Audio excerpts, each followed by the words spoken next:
All right, we're just gonna do this with no warm up. Don't hit the camera. Don't hit the camera.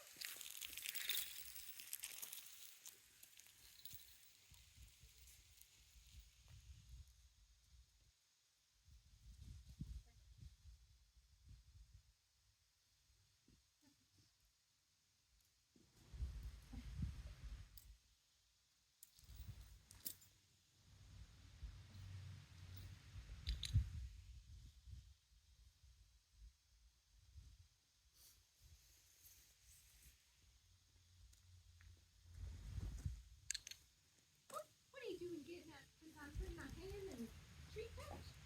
Are you kidding me?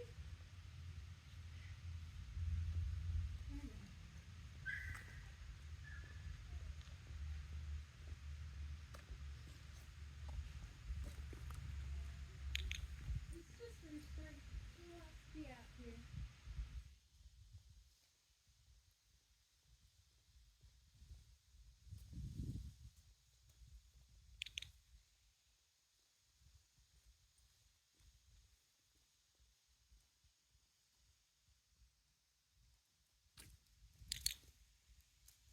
Oh crap! That was my fault. It got stuck on my hand. Okay, good.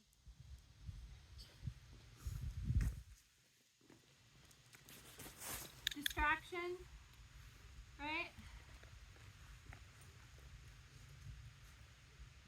I released her. He didn't release. I put her on a parket. He didn't release. Now he's gonna run by her. Cutie. Good boy. Good, good. You can heal without a leash. Come away. Park it. Park it.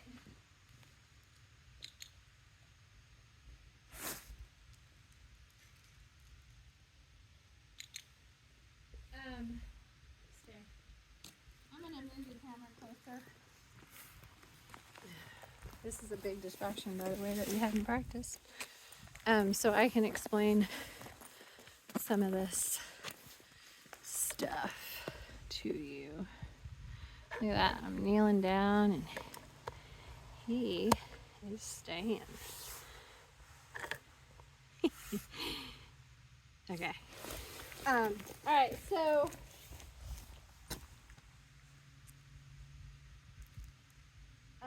the release off the mat is all done.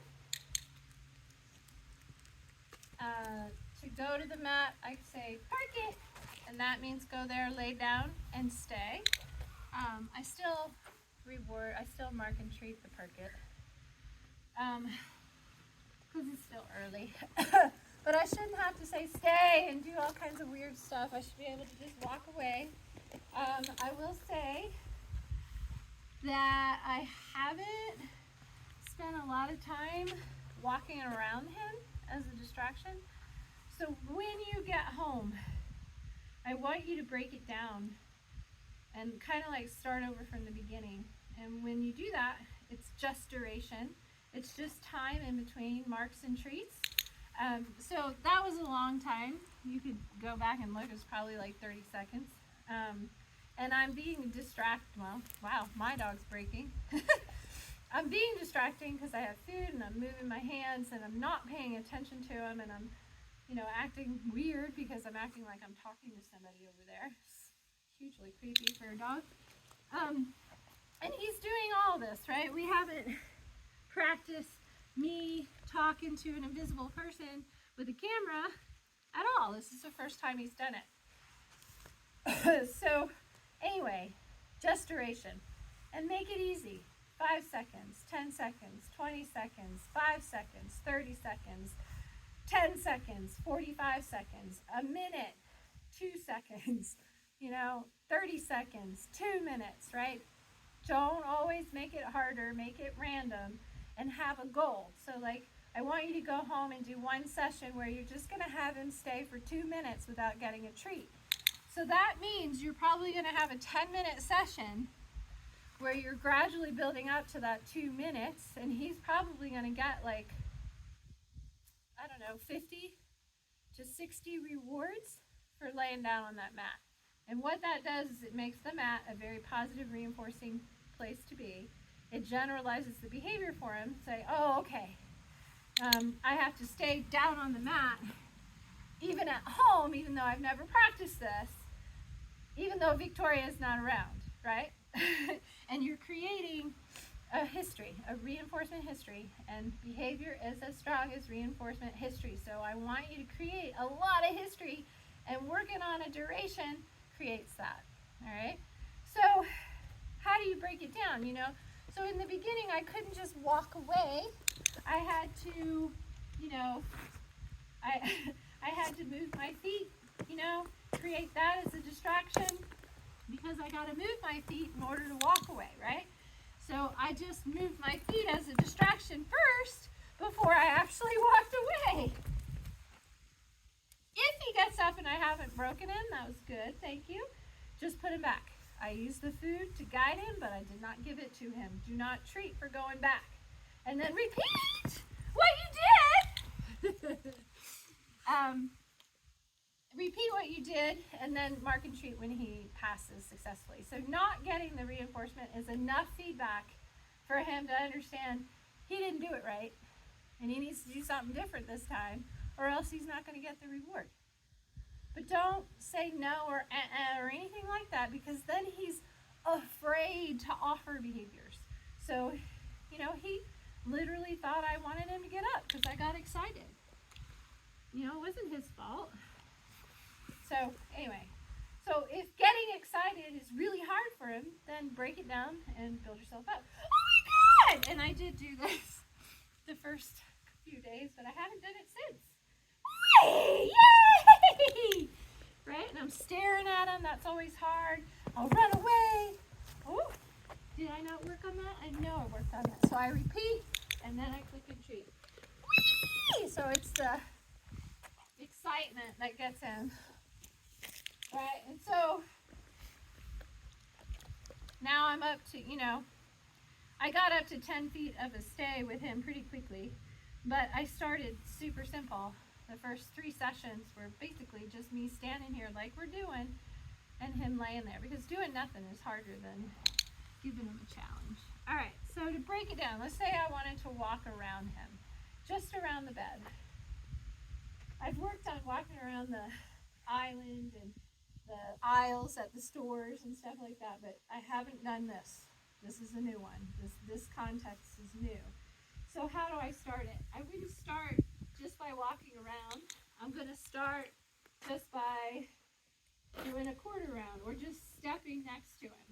I always come back to center to treat, and my treat delivery is never like this. Oh, here, puppy. I'm never reaching for him. I want him to know I'm always going to come right here, and the treat's going to be basically delivered between his paws. Okay? You don't want to do this because he'll make it easy on you and he'll reach back. So you don't have to come all the way, and that makes him break. So don't do that. A big distraction for him is me reaching into the treat pouch, so I always have treats in my other hand.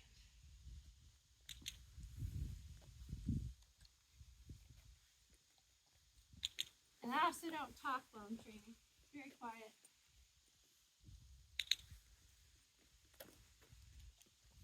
Walking behind a dog is super hard. I always mark the longest duration, the furthest distance, or the biggest distraction. Oh, what did I say? Don't do that. Always come to the front. Now, I went clockwise, so let's try counterclockwise. Oh, he's good. He's really generalized to stay. I'm happy for him. All right. So, anyway, that's how you would break a difficult task down into smaller pieces and work your way up to that difficult task instead of just, you know, putting him down and walking out the door to get your groceries and expecting him to stay, right? Also, your other dog, do not expect him to stay if your other dog is going to invade his space. It's not okay. You need to teach your other dog, which is one reason why I'm doing these this video just to break it down and make it super simple of how to start from the beginning. And then, you know, since you do have 2 dogs, you should be able to break them individually. And I do that by name. Of course, Gilly's deaf, so I pointed to her and gave her her release cue. But at home, you would go, Brody, all done, right? Just pretending that Gilly's your other dog. And then, yes, good.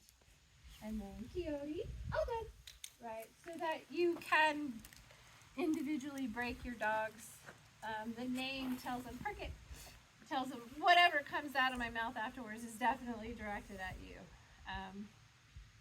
So I did work on releasing another dog while he stays a lot, because I know you have a multi-dog household. All right, all done. Good job. I think that's it. Hopefully it's dark. The sun has set, and hopefully we can see this.